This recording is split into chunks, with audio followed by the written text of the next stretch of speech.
somos pocos pero buenos, los mejores además. Hay muchos problemas por ahí, pero en fin, ¿qué vamos a hacer? Le damos la bienvenida en nombre de esta universidad, en Carnegie. Ahora resulta que esto va a ser un poco circo. Así está bien, así está bien. Navideño. Así está bien. Sí. Sí, sí, sí. Entonces estaba diciendo que bienvenidos en nombre de esta universidad en Carnegie, también de la Universidad de St. Mary, aquí bien representada, allá. Y en nombre de la Casa de España. Como bien saben, la Casa de España es una organización sin fines de lucro, que empezó hace nada menos que 43 años, pero desde hace 15, al principio tenía por objetivo reunir a las familias españolas y amigos de España, pero desde hace 15 años, además de eso, nos abrimos a todo el mundo hispano. Y por eso que desde estos últimos años hemos celebrado muchas reuniones y encuentros con las diversas casas hispanas de aquí de San Antonio. Nos reunimos con la casa argentina, con la casa chilena, con los puertorriqueños, nos reunimos, en fin, con todo el grupo que se reunía hispano, siempre con el objetivo de hacer que conozcan nuestra cultura hispana. Por eso al principio fue España únicamente, no, es cultura de todos los países que forman esta unión de pueblos tan admirable y tan rica en producto cultural. Hay que hacer alarde de todo eso. Españoles de España, sí, pero es Argentina, es Perú, es Chile, es todo. Y esa riqueza hay que hacerla conocer al mundo, y aquí nos reunimos un poco para eso. En cuanto a Perú, la relación fue también muy antigua. Empezamos, si bien recuerdo, la primera vez cuando el premio Nobel Mario Vargas Llosa recibió el premio Nobel, celebramos un gran lindo encuentro, justamente con la colaboración de la Casa Cultural de Perú en esa época, de la cual hay representantes aquí, y saludo, después hablaremos al final de la charla. Esa fue entonces la primera reunión. Después celebramos los 400 años del primer escritor de toda América, el Inca Garcilaso, y después vino nuestro ayornamiento, nuestra puesta al día. Y para eso está la figura de nuestro colega y amigo, el profesor Saxon Ruiz, que se mueve ahora.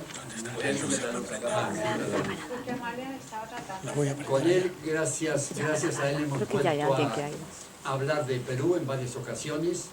Estuvimos recibiendo a Jorge Eduardo Benavides, el escritor, pudimos invitar también. Y este año, en el mes de febrero, además celebramos, pudimos ver la película de Un Mundo para Julius. Y no solo vimos la película, sino que tuvimos el privilegio de que la directora estuviera aquí con nosotros, gracias a Gabriel, y pudimos conversar con ellas y nos explicó la película y demás. Fue todo muy interesante. Y con eso llegamos hasta el día de hoy, en que gracias de nuevo a su actividad, sus mensajes, sus contactos, gracias también a la Universidad de St. Mary, que nos viene a colaborar. Gracias también a ella viene, que es muy importante, a María Rodríguez de esta universidad, que nos ayuda siempre a organizar cosas. Y nada más, lo voy a dejar en buenas manos de estos dos, que son también compatriotas peruanos, para que entre ellos nos hablen de ese Perú y de ese hermoso libro que vamos a comentar después. No más que, además de saludarlo, pido para darle la bienvenida un cordial aplauso a nuestro palabra, Gabriel. Muchísimas gracias, Juan Carlos, y gracias a todos ustedes por estar aquí esta tarde, aquí en el campus de la Universidad del Verbo Encarnado. Muchísimas gracias. Y bueno, gracias a Rafael por aceptar nuestra invitación, y a nuestro colega aquí, Cristian Helguera, que hoy acaba de ganar un premio en Perú, o sea que otras felicitaciones ahí, premio El Cuento.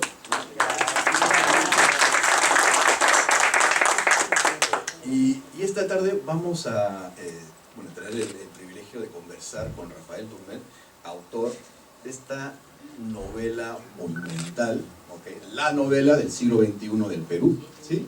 Y para empezar, Rafael, bueno, primero bienvenido. Cuéntanos, por favor, cómo surgió la idea para el libro y luego cuéntanos también cómo fue todo el proceso de publicar este libro, porque tengo entendido que fue una aventura, digamos. En primer lugar, muchas gracias por la invitación y buenas noches a todos ustedes.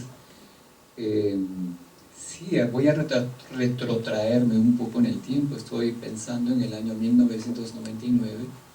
Yo había terminado un compromiso laboral con una compañía de cine para la cual yo trabajaba aquí en Estados Unidos. Yo vivo ahora en California y vivía entonces en California también. Y la compañía productora me dijo que tenía libertad para emprender cualquier proyecto personal que yo quisiera realizar por mi lado, puesto que mi rol como guionista había terminado. Entonces yo decidí retomar un viejo amor, que es el amor por la prosa. Yo había escrito cuentos y bueno, había también ganado premios en eso. Pero en realidad, en lugar de cuentos, yo quería emprender lo que sería una novela muy corta, en espera del siguiente proyecto, una novela de 100 páginas, digamos, donde yo hablaría un poco de mi experiencia teatral. Mi experiencia sobre todo es como hombre de teatro. Entonces yo pensaba escribir una obra de teatro en la cual yo resumiría mis experiencias como hombre de teatro en el Perú de fines del milenio pasado, ¿no? Y a la manera de la construcción del personaje de Stanislavski, que es un libro que yo había estudiado en mi formación teatral. Y bueno, el libro trata de... es un conjunto de... es como una especie de diario que un actor escribe narrando sus ensayos, los ensayos que está haciendo con un director y que están ensayando una obra. Y no sé por qué razón yo pensé que esta obra tenía que ser histórica. La verdad que todavía no entiendo bien por qué decidí esto.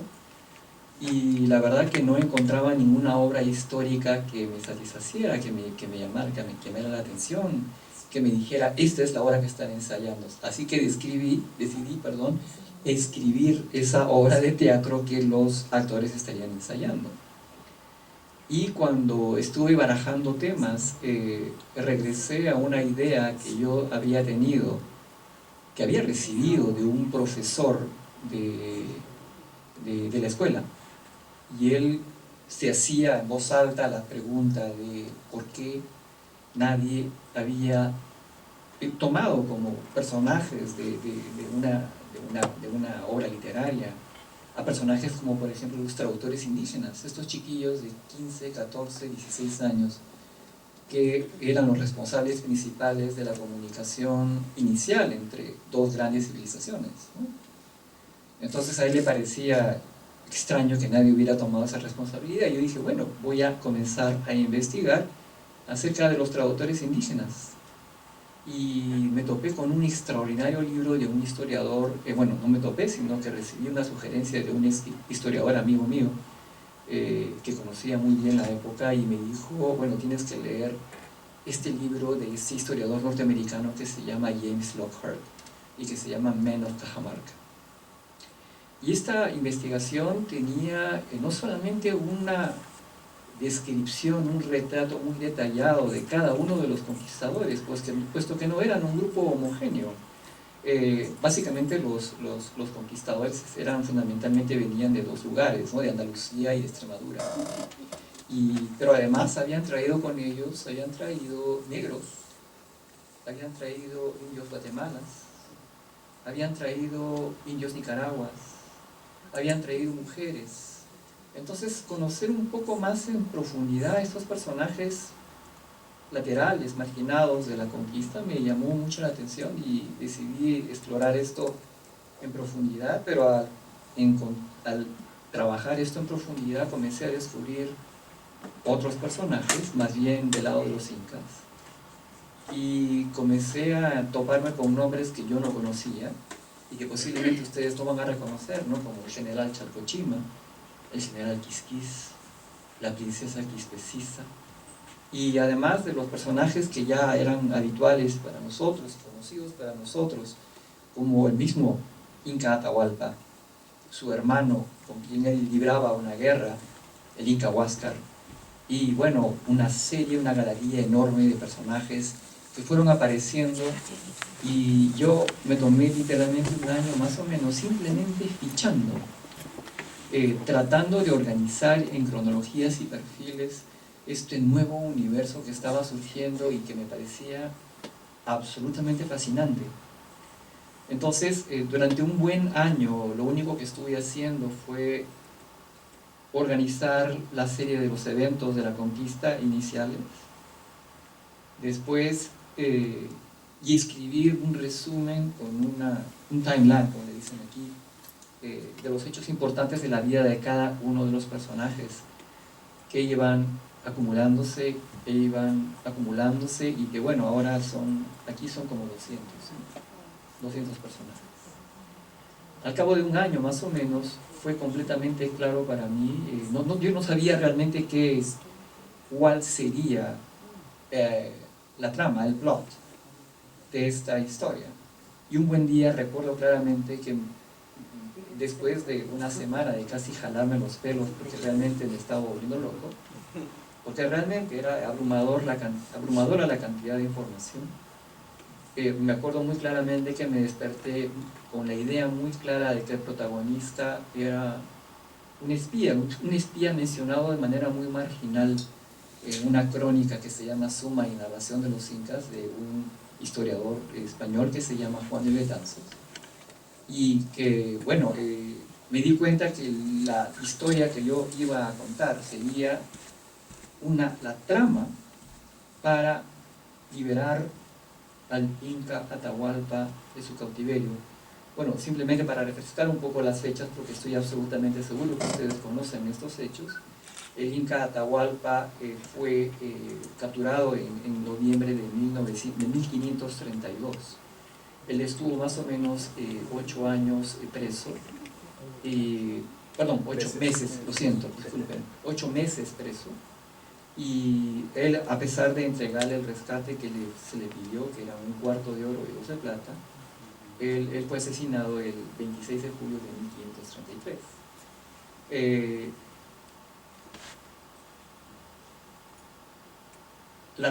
Una de las razones por las cuales ellos decidieron los españoles decidieron acelerar un poco la muerte del Inca era porque había muchos rumores de que habían ejércitos en los alrededores de Cajamarca. Ellos estaban bastante preocupados porque pensaban y sentían, ¿no?, por estos rumores, de que había un intento de rescate inminente. Bueno, yo me permití imaginar, la vida de me permití imaginar esta conspiración en la cual este espía participaría, pero le cambié un poco la identidad. Este espía era más bien referido en la crónica como un personaje inepto que enviaba informes que eran, digamos, fallidos, ¿no?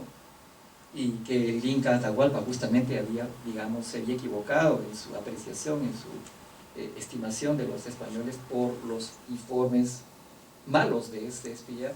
Y yo, al contrario, decidí imaginarlo como un espía muy hábil, un espía muy capaz, que además tenía un origen étnico chanca, no quechua, no inca, sino chanca, no un grupo de único sometido.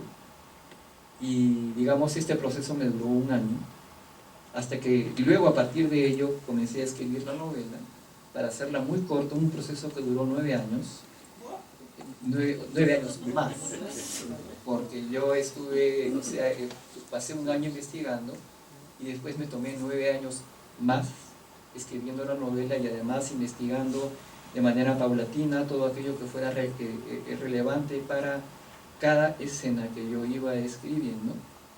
Y bueno, así pasaron 10 años, terminé la novela y yo me dije, aquí terminó la historia finalmente, pero no. Ahí comenzaba otra etapa. Y la etapa que comenzaba era la etapa en la cual yo tenía que convencer a los editores de que esta historia sería, digamos, tendría un lector que estaba esperándola. Y muy curiosamente,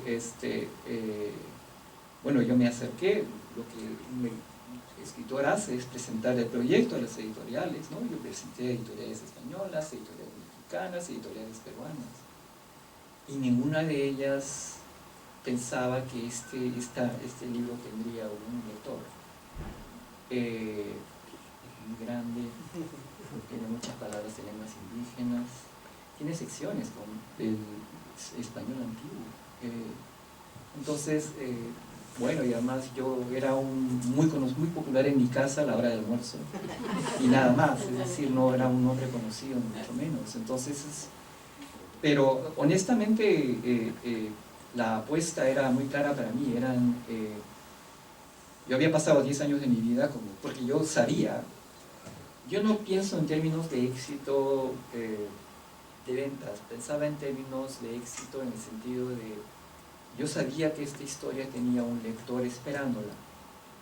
No sé si me dejo entender, que había muchos lectores que no habían encontrado esta historia narrada en ninguna parte, que yo me había tomado el trabajo no solamente de juntar y articular toda esta historia, sino la historia no solamente de los incas, sino de todos los grupos étnicos sometidos por los incas, ¿no? Que además forman parte, son protagonistas directos de la conquista, y además respetando claramente a los potenciales lectores, es decir, pensando en mi posible lector de Cajamarca, mi posible lector de Cusco, mi posible lector de Piura, mi posible lector inclusive del Ecuador, porque, bueno, parte de la acción transcurre en las costas actuales del Ecuador, y también pensando en eventuales lectores españoles, a los cuales también había que respetar, por lo cual toda la información que yo saqué justamente es muy puntual, muy detallada, muy específica. Cada uno de los retratos de cada personaje corresponde a lo que se sabe sobre ellos. No me permití imaginar absolutamente ningún rasgo, digamos, que fuera contrafáctico. E inclusive el retrato de los españoles que aparece allí ajusta lo que se sabe y lo que aparece sobre ellos. Hemos entendido además, y esto sí lo sé de buena fuente, que ni siquiera los españoles tienen una representación clara sobre sus propios conquistadores. No tienen una idea más o menos gaseosa de quiénes son. Claro, tienen una idea un poco también como nosotros los peruanos sobre los incas, ¿no? Que tenemos una idea no muy clara, más o menos no sabemos, bueno, por supuesto estamos orgullosos de ellos, pero a veces este orgullo tiene pies de barro, en el sentido de que se basa en ignorancia, ¿no? Y creo que realmente, para uno realmente amar a algo o a alguien, tiene que verlo realmente, con sus brillos, con sus oropeles, con sus majestuosidades, pero también con sus efectos, con las cosas que no nos gustan, y creo que eso traté de hacer. Entonces, una vez que yo pensaba esto, yo pensé que era claro para todo el mundo, pero aparentemente no lo era para los editores.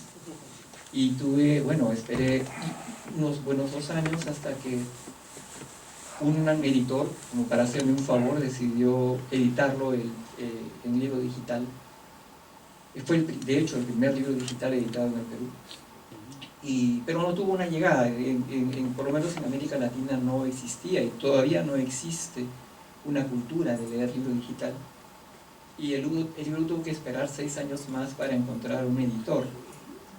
Un editor que además tenía todos los contactos para poder, él era un editor independiente primero, y además con quien básicamente yo pagué la primera edición. Este es un self-published book en su primera edición. Y lo interesante fue el fenómeno que comenzó a ocurrir, porque por supuesto yo no tenía ningún equipo de marketing, no tenía ninguna agente, no tenía nada, absolutamente nada. ¿Tampoco tenías un padrino? No tenía ningún padrino, nadie a quien tenía que besarle el anillo para que me hiciera el favor, no. Y básicamente fue a partir de los lectores que comenzaron a pasarse la voz, y comenzaron a hablar del libro, y no en Lima, sino fuera de Lima, y comenzaron a comprar masivamente el libro.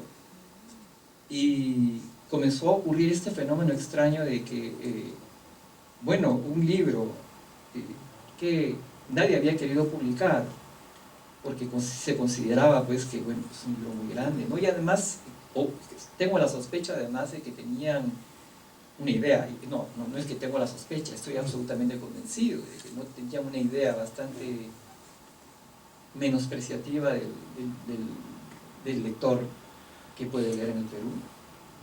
Y yo confiaba en ese lector, yo soy muy tonto, yo confiaba profundamente en ese lector, sabía que estaba allí esperando un libro como este, y no me sorprendió, y al contrario, yo acompañé la travesía de este libro, comencé a viajar con él y básicamente viajar por todo el Perú, hablando de él, dialogando con sus lectores, que además comenzaron a aparecer en los lugares más inesperados. Hay lugares cuyos nombres yo les mencionaré, pero que no les dicen posiblemente nada, pero encontrar de pronto y asistir a una, digamos, a una presentación de un libro y en un lugar como Huancavelica, un lugar que ni siquiera tiene aeropuerto, no tiene un lugar en que se pueda llegar. Uno tiene que viajar por 4 horas en carro para poder acceder a él. Yo nos presenté el libro en un centro comunitario que parecía un gigantesco baño, con sillas que se caían a pedazos, pero que el sitio estaba completamente lleno. Y había había 50 personas con sus copias del libro. 30 personas lo habían leído. Estamos hablando de gente, digamos, que es fundamentalmente quechohablante. Y había un fenómeno muy extraño que estaba pasando allí, que inclusive ahorita, bueno, los editores están rascando la cabeza de qué fue lo que pasó, pero que comenzó a crearse esto y el libro, bueno, finalmente fue el libro más vendido en el Perú en el 2018, 2019 y 2020, ¿no? Tan así que finalmente Penguin Random House decidió justamente tomar la posta de esta editorial independiente, hacer una edición especial para el Perú y hacer también una edición internacional para todos los países de habla hispana, que es la manera en cómo llegó a ustedes.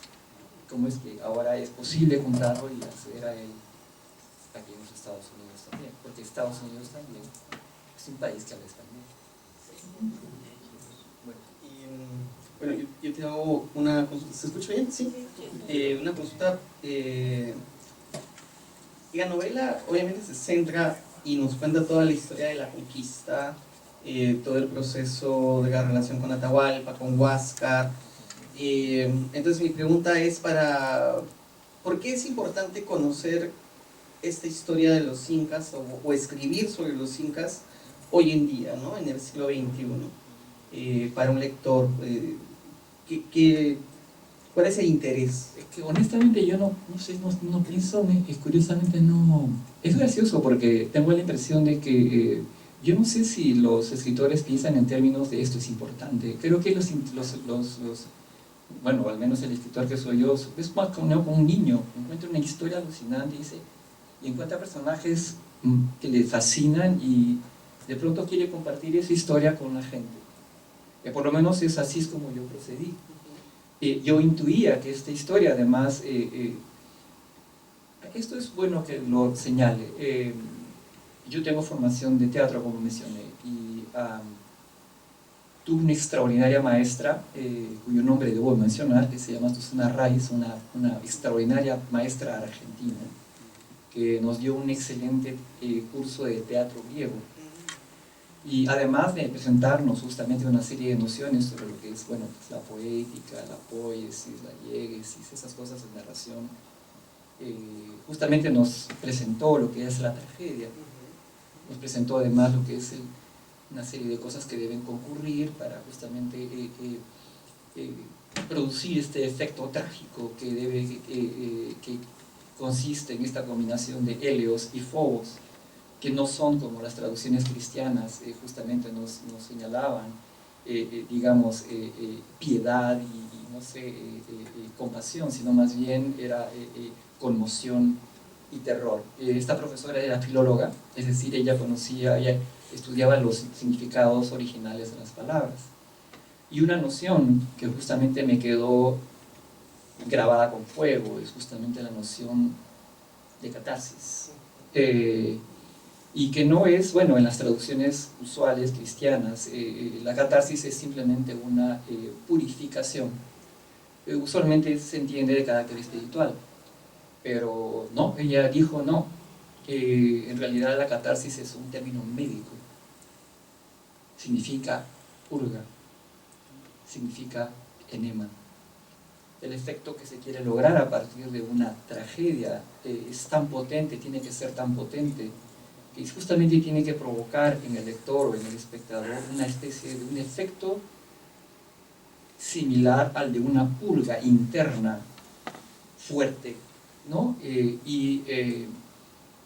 Ella justamente explicó, por esta es la razón por la cual, por ejemplo, las personas, las mujeres embarazadas y los señores mayores o aquellas personas que tenían algún tipo de enfermedad estaban prohibidos de ir al teatro. Y nada, justamente yo no me daba cuenta de esto, pero básicamente lo que yo quería hacer era, no lo sabía, esto lo estoy diciendo después de haber terminado el libro, después de haberlo, ya que ya ha pasado cierto tiempo de haberlo terminado y tengo cierta distancia con él. Yo lo que quería hacer era lograr una catarsis colectiva, abordando frontalmente este hecho fundacional de nuestra colectividad, que es la captura y la muerte del Inca Atahualpa, que es un personaje, por lo menos para nosotros, ambivalente. No tiene un carácter o un signo positivo claro, ni tiene un carácter negativo claro. Es una víctima, pero también no es una víctima, digamos, de alguna manera, pues es un perdedor y también es un conquistador. Entonces, esta ambivalencia, nosotros inclusive en el Perú no la hemos resuelto.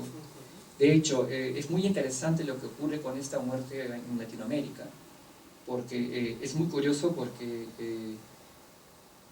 hay muchas representaciones teatrales, bueno, teatrales, o más o menos teatrales, pero digamos rituales, que de alguna manera repiten año a año la muerte del Inca Atahualpa en Perú, Bolivia, Ecuador e inclusive Argentina. Hay 200 representaciones de esta muerte. Y yo tengo la sospecha de que es justamente, esto es el producto o el síntoma o el señal de que hay una especie de relación neurótica colectiva con esta muerte que todavía no hemos resuelto como colectividad. Y sospecho, porque uno nunca sabe como escritor, sospecho que lo que yo quería lograr de alguna manera era provocar esta catarsis colectiva, presentar estos personajes ante la colectividad, a los eventos, ¿no? Y sin maquillarlos, sin dorarlos, ¿no? Porque la conquista no es un proceso simplemente con un único conquistador y un único conquistado, donde no hay no solamente un único opresor y un único enemigo, sino un proceso muy complejo, ¿no? Y creo que parte del proceso de un pueblo adulto es que tiene que mirarse al espejo y aceptar lo que no le gusta y apreciar aquello que, digamos, que valora, ¿no? Y también, sí, déjame terminar que una cosa y también hay una cosa que justamente, no sé si lo he mencionado, pero yo quería inscribir en la literatura universal la materia incaica. Creo que lo he mencionado en otras oportunidades, que por ejemplo yo les digo a ustedes el nombre el mío sí, el rey Arturo, el mago Merlín, Cherizal, ¿no? Alibaba, y todos ustedes tienen una idea muy clara, aunque nunca hayan leído, nunca hayan visto una representación, tienen una idea más o menos clara de quién estoy hablando, no es una cosa que les sea ajena. Pero yo les digo Chalcochima, les digo Quisquis, les digo Rumiñahui, les digo Quistecisa, y estos nombres no les produce absolutamente nada. Para mí, como una persona que justamente fue descubriendo esos personajes, descubriendo lo fascinantes que son, me parecía profundamente doloroso y además trágico, ¿no? Y creo que también esto lo descubrí después, parte de lo que quería hacer era inscribir a estos personajes en la literatura universal para que no sé, en 10, 15 años no necesariamente ustedes, pero posiblemente los hijos de ustedes, sepan perfectamente quiénes son estas personas, ¿no? Sí, solamente para hacer la acotación que tú señalas, esto de la catarsis, Sí.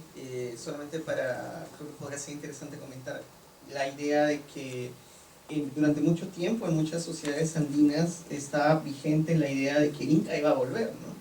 Claro. O sea, por eso, o sea, lo que tú dices me parece una idea genial, ¿no? Que no se ha resuelto ese dilema de Atahualpa y la muerte de Atahualpa, porque siempre está la idea de que el Inca va a volver, ¿no? Entonces eso creo que es un tema importante y hay libros sobre eso, investigación, entonces es algo que nos marca como país, ¿no? Como cultura andina. Y solamente esa acotación. Tengo una sospecha que no solamente es en el Perú, sino en general en las culturas que han sido afectadas por los Andes. Creo que también ocurre en Bolivia, definitivamente ocurre en el Ecuador y en algunos sectores de Argentina. Eso es lo que podría decir, porque cuando converso de estos temas, ellos también se sienten incluidos, se sienten involucrados, ¿no? Por esto, ¿no? Oye, empezaste a hablar de los traductores, esos traductores adolescentes de 14, 15, 16 años que estaban lidiando entre dos civilizaciones, ¿verdad? Y eso también me hizo pensar en otra figura así de traductora muy importante que todos aquí conocen, que es la Malinche, ¿no? Claro. Las conexiones, o sea, obvio que hay puntos de contacto entre México y el Perú, pero específicamente con esto de los traductores.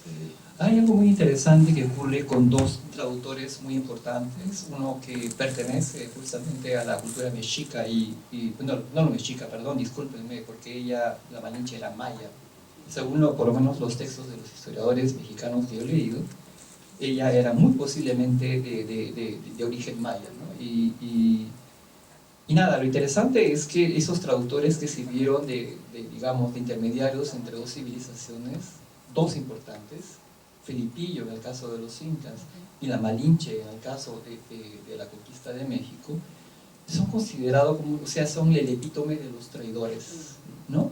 En el caso, por ejemplo, de la Malinche, tengo entendido justamente que, bueno, en México, por favor, ilústrenme o confírmenme o niéguenme lo que voy a decir, pero por lo menos creo que en los últimos tiempos hay una revaloración, hay una resignificación de lo que significa este personaje, pero antes ella era el epítome de la traidora, ¿no? Justamente esta traidora que se cruzaba con el conquistador y que justamente traicionaba a la gente de su raza y de su pueblo, ¿no? Pero justamente es interesante hacerse la pregunta que yo me he hecho también con respecto al Perú, ¿no? ¿A quién traicionaba realmente la Malinche? La pregunta hay que ponerla en su contexto. ¿Qué solidaridad étnica tenía un personaje como la Malinche con Moctezuma? Moctezuma era mexica, inclusive tenía una relación de opresión justamente con los mayas. ¿Qué relación digamos, de solidaridad tenía alguien como los tlaxcaltecas, por ejemplo, que fueron los aliados de los españoles contra los mexicas?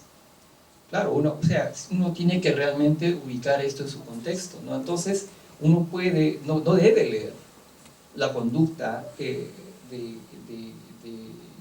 la Malinche de manera anacrónica, de manera anatópica, no tiene que realmente ubicarlo en su contexto y comprender, digamos, el contexto de lealtades en que ella se movía, ¿no? Lo mismo ocurre con el personaje Felipillo. Yo no sé si ustedes saben quién es, pero es este chiquillo, digamos, en el Perú por lo menos. Decir que una persona es un Felipillo es decir que es un traidor, o sea, pero no tiene solamente un carácter de, digamos, de sinónimo, de epítome, sino traidor indígena, porque se da a entender de manera subliminal que hay algo inherentemente traidor en el indígena y que una vez que tú encuentras a alguien, una persona que es de rasgos indígenas o de origen indígena, ese es un Felipillo, ¿no? Porque eso es lo que se dice en el Perú. Pero lo curioso es que uno tiene que, en este caso, también, ¿no? Hacer el mismo ejercicio que uno hace con la Malinche, contextualizar y preguntarse otra vez, ¿a quién, si él es el epítome del traidor, a quién traicionó realmente Felipillo? ¿A Atahualpa? No.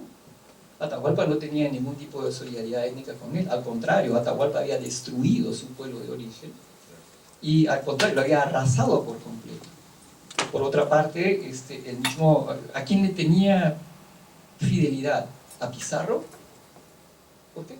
¿Por qué tenía algo fidelidad a Pizarro? ¿Por qué tenía fidelidad a Almagro o a Sebastián de Benalcázar?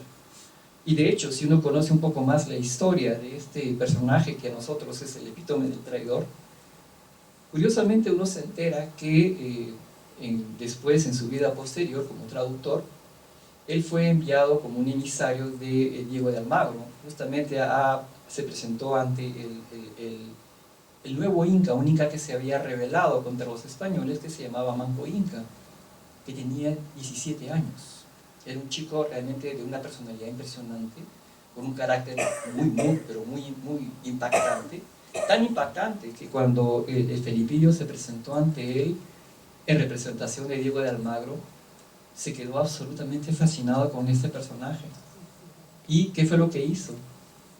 Acompañó a Diego de Almagro a la campaña de Chile, lo abandonó, regresó justamente a las zonas de Vilcabamba, en la zona cerca del Cusco, y decidió justamente unirse a la resistencia en contra de los españoles. Y los españoles, cuando regresaron y justamente combatieron contra Manco Inca y lo derrotaron, pero él le escapó, pero digamos derrotaron a sus fuerzas, lograron capturar a este personaje Felipillo y le tenían pero tanta hazaña que no simplemente lo ejecutaron, sino lo descuartizaron, y él murió a la edad de 22 años.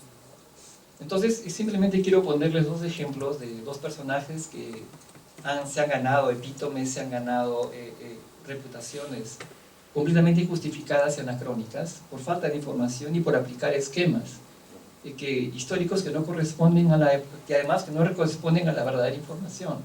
Y de este tipo de cosas yo, digamos, he encontrado cientos, es decir, por eso creo que viene la fascinación con este tema, que cada cosa que yo iba encontrando iba en contra de todo lo que nos habían enseñado. Y creo que eso era parte justamente de mi deseo de compartir esto con la gente.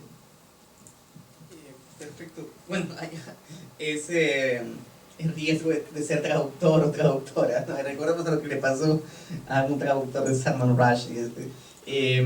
Ahora, has mencionado todas estas referencias de los incas. No sé si nos pudieras comentar un poco, de manera así bastante simple, sobre la influencia del quipu para escribir la novela, ¿no? Y en la novela ahí se ve en la portada un quipu gigante y la estructura, ¿no? Porque a mí me parece fascinante cómo tú combinas, por un lado, un diálogo con la literatura universal, vamos a llamarlo así, y por otro lado, las referencias del mundo quechua. Sí, es, digamos, una especie de... sí, digamos que esta obra es como cualquier cosa que uno puede escribir, ¿no? Es una cosa híbrida, ¿no? Por supuesto, bueno, la novela es, entre muchas otras cosas, un homenaje a una novela que yo quiero mucho, que se llama El nombre de la rosa, de un escritor italiano que se llama Umberto Eco. Y de alguna manera, bueno, pues esta es, en pocas palabras, El nombre de la rosa es la historia de un manuscrito encontrado en un monasterio, ¿no? Que justamente lo encuentran y básicamente es justamente Azzo de Melk, que escribe justamente lo ocurrido con Guillermo de Baskerville y las aventuras que están, digamos, detrás. Entonces, inspirada en esta novela, yo pretendí justamente de escribir la historia de un quipu gigante de carácter narrativo encontrado en una tumba. Y voy a explicar ahora qué es un quipu. Exactamente. La novela, para que vean ahí. Acá está. También está la Acá también la tienen. No, exactamente, trataba de crear un poquito de suspenso. Perdón. Justamente para que pudieran entender, por eso comencé, la idea era que yo quería escribir la historia de un quipu gigante encontrado en una tumba prehispánica al lado de una momia. Entonces, las momias, además, primero, antes de comenzar, eran, digamos, no es que estuvieran enterradas, se las ponía en un lugar apropiado para que siguieran viviendo y realizaran un viaje paralelo al viaje paralelo que los vivos realizan en esta dimensión, ¿no? Entonces, digamos que los muertos nunca terminaban de morir, siempre estaban presentes de alguna manera. Pero para volver al quipu, ¿no? El quipu es un instrumento posiblemente, aquí lo pueden ver también, no sé si, creo que tienen algunos la carátula, y posiblemente la están pasando. Sí, el quipu es posiblemente el producto cultural más singular que haya surgido en los Andes de Latinoamérica, ¿no? Que es este producto que registra información de patrones de manera sistemática y que de carácter numérico, ¿no? En principio de carácter numérico. Es un demostrado instrumento de contabilidad que utiliza además el sistema decimal, ¿no? Entonces, por ejemplo, el quipu era utilizado en tiempos de los incas. El quipu está compuesto por cuerdas, nudos e hilos de colores y todas las combinaciones posibles de estos elementos, ¿no? También además hay otros elementos que no voy a incluir, pero es la dirección de la cuerda, no la posición de la cuerda en la cuerda principal, estos elementos, pero básicamente es un instrumento para registrar información de carácter numérico, de carácter decimal. Esto está demostrado y de hecho justamente parte de la razón por la cual los españoles consideraban que un instrumento del demonio era porque, bueno, realmente los españoles comenzaron a utilizar el sistema decimal a fines del siglo XVI. A comienzos del siglo XVI utilizaban los números romanos. Los números arábigos recién llegaron a Occidente a finales del siglo XVI. El número 0 fue justamente más o menos recogido a esa época, ¿no? Entonces, en 1583, justamente por esta razón, hubo ¿cómo le llaman esto? Un concilio, ¿sí? Un concilio vaticano que justamente exigió la quema masiva de estos instrumentos, y de hecho justamente por eso han sobrevivido aquellos que estaban en tumbas, por eso de allí la tumba prehispánica, ¿no? Pero lo que quería continuar era, bueno, es un instrumento demostrado de contabilidad y por lo tanto era utilizado para censos, presupuestos, calendarios, entregas de ofrendas. Pero además se sospecha que también para todo aquello que tuviera patrones, ¿no? Patrones de información. Estaba hablando de patrones textiles, patrones posiblemente musicales y aquí llego, patrones narrativos. Esto de los patrones narrativos no es especulación, ya es, digamos, los especialistas más grandes del mundo sobre los quipus sostienen, aparentemente con mucha base, de que esto es muy, muy posible, e inclusive lo menciona Garcilaso también. Lo menciona Garcilaso, que justamente describe cómo este sistema funcionaba, este sistema de comunicación narrativa. Entonces, esta novela básicamente aspiraba a ser modestamente un quipu gigante de carácter narrativo, donde este personaje que está aquí, podemos aquí, que es un quipu camayo, es decir, un hacedor de quipus, narra la historia de la conquista de su pueblo y la historia también de cómo él tejió, urdió, gestó este quipu, ¿no?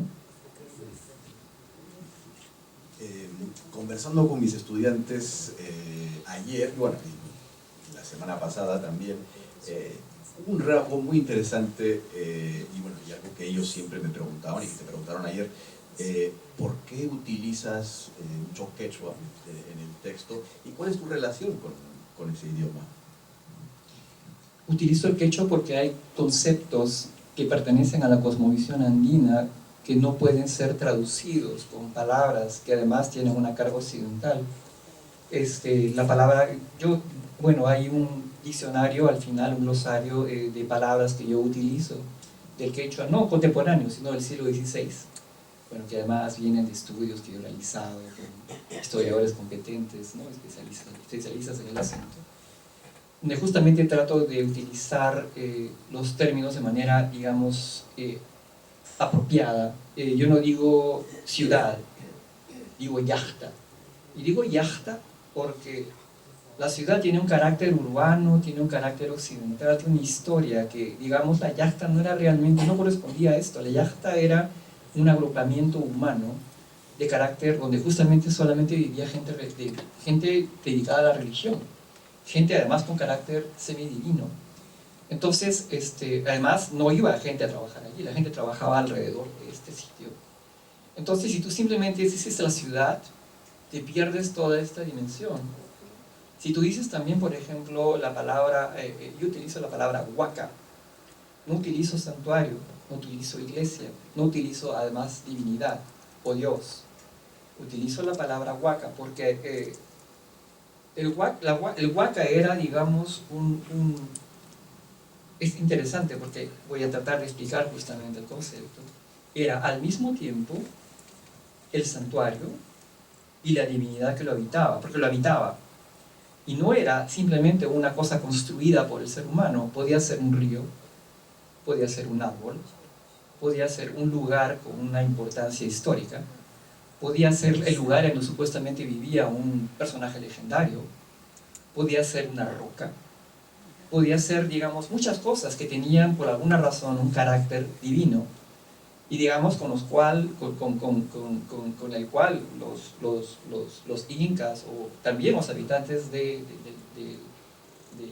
la civilización, de las civilizaciones que vivían bajo su égida, también tenían un diálogo como quien dialoga con personas, es decir, era un diálogo casi transaccional, donde básicamente tú tienes, digamos, por ejemplo, ¿no?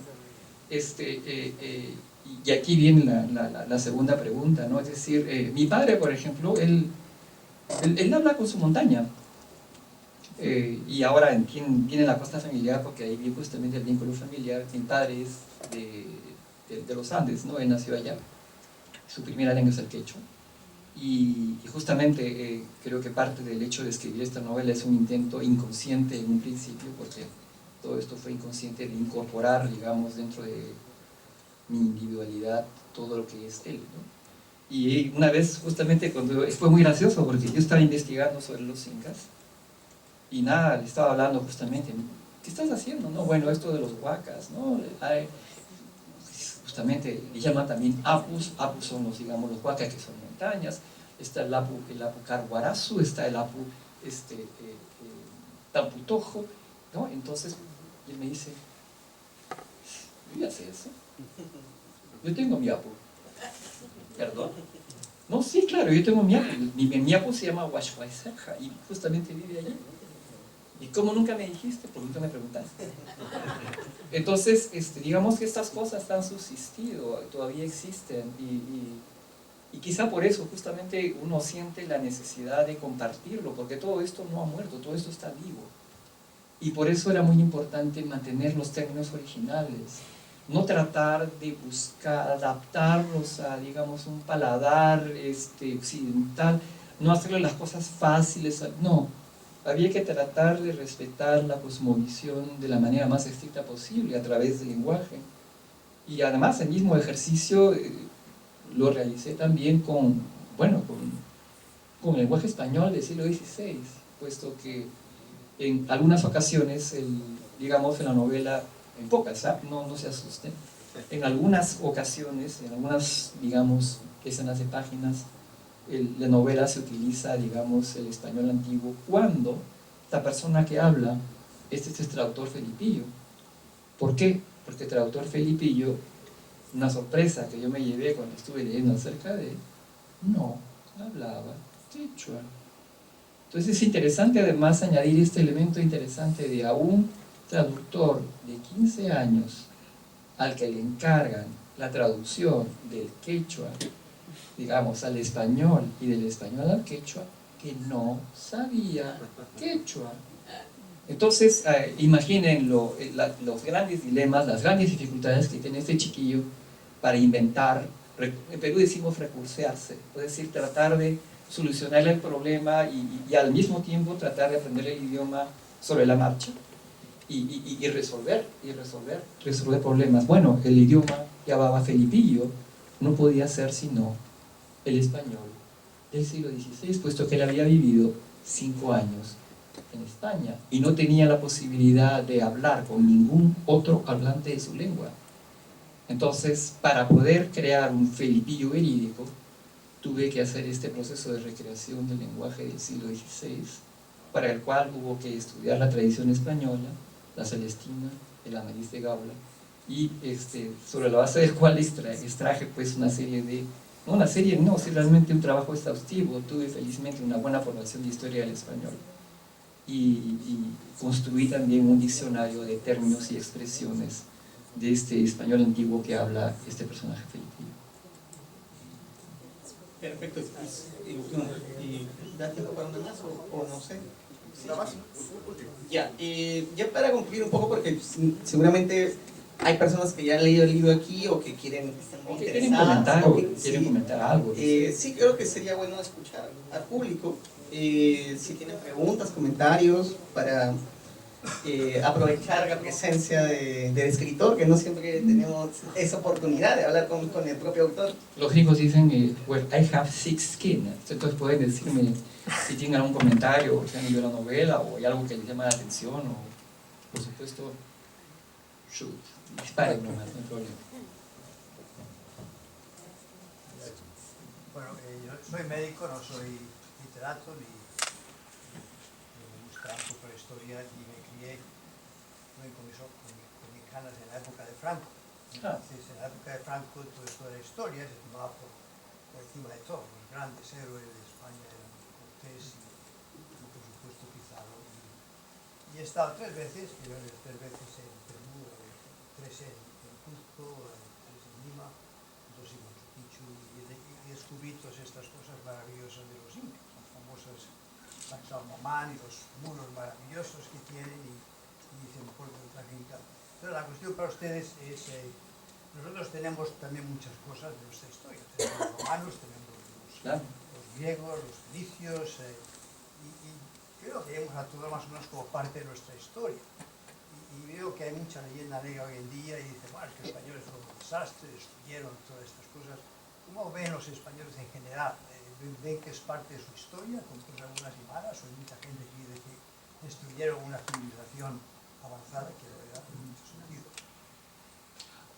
Yo no soy español, no soy necesariamente la persona más apropiada para leer esto. Honestamente, a partir de la lectura que yo estoy leyendo, yo no pienso que esta leyenda negra sea una leyenda necesariamente. Creo que por supuesto ha habido un interés en parte del Imperio Británico, por ejemplo, de hacer una propaganda negativa. Pero creo que las cosas que veía Bartolomé de las Casas no estaban demasiado desencaminadas, ¿no? Y además creo que hay un intento, sí, muy claro, y eso es verdad, debo mencionarlo, de un intento de reescribir la historia, ¿no? Por parte que tiene intereses políticos contemporáneos, y eso no hay que negarlo. Lo mismo ocurre en el Perú, además, es muy interesante, porque en el Perú hay un intento también, por ejemplo, reescribir la historia y tratar de, por ejemplo, considerar estos pueblos, estas civilizaciones que habitaron en el Perú, como pueblos primitivos, definitivamente inferiores, y digamos con los cuales uno tendría que inclusive dar gracias por haber sido conquistados. Yo no sé si no creo de verdad que uno pueda suscribir esa posición. Lamentablemente, y debo decirlo lamentablemente, a título personal, creo que esa posición es tomada por inclusive personajes muy importantes de nuestra literatura peruana, ¿no? Y bueno, yo no puedo compartir esa posición de ninguna manera. Sobre todo porque, claro, es decir, alguien que diga pues, que los incas eran digamos, una civilización primitiva y que además es que me parece es que es simplemente falso, o sea, no se ajusta a la verdad en absoluto, ¿no? Y entonces, yo, por ejemplo, al contrario, curiosamente recibo críticas porque al contrario, mi visión de la conquista es una visión, creo yo, realista, en el sentido de que yo considero que la conquista fue un evento donde hubo más de un conquistador y más de un conquistado. Y estoy hablando de los grupos étnicos sometidos que, al contrario, colaboraron directamente con estos españoles que llegaron porque justamente estaban siendo oprimidos por los incas. Entonces yo entiendo, yo veo esto, pero este intento, digamos, de lavar también la reputación de los españoles y las cosas que hicieron, que yo he leído, que he informado, eso también debe ser señalado claramente como una falsedad, ¿no? Es mi posición, por lo menos, ¿no? ¿Puedo decir algo sobre la Malinche? Por supuesto, al contrario, bienvenida. Yo he leído textos y debo mencionar la fuente porque creo que uno debe mencionar las cosas donde las encuentra. Yo básicamente mi visión de la Malinche proviene de un historiador que se llama Federico Navarrete, que te escrito varios libros al respecto. Lo conozco. Ah, interesante. Sí, mexicano, el doctor Navarrete. Le iba a decir algo, que la Malinche en su época no era llamada traidora, y usted lo explicó prácticamente. ¿Por qué? Porque, bueno, no fue maya, ella no fue de maya, ella nació en Coatzacoalcos, que es los olmecas, digamos, es una cultura diferente de la maya. Lo que pasa es que ella fue vendida o regalada o quién sabe, violada, y fue transportada a Centla, donde fue la primera batalla que tuvo Cortés. Entonces ella ahí empezó a hablar maya, hablaba náhuatl en su tierra natal, porque era un vasallaje de Montezuma. Y el problema que se presenta es que de ella, traductora, como usted dice, se sabe poco, pero se ha escrito muchísimo. Exactamente. Yo me acabo de pelear no, pero sí le escribí a una autora, una PhD muy buena, por cierto, pero le acabo de escribir una carta y me la contestó, porque ella dice que la Malinche hablaba español en 1920. Pues profesora de español, me parece muy difícil que en un año pueda traducir ella, o del náhuatl o del maya, al español, cuando el peso de las palabras era de vida y muerte.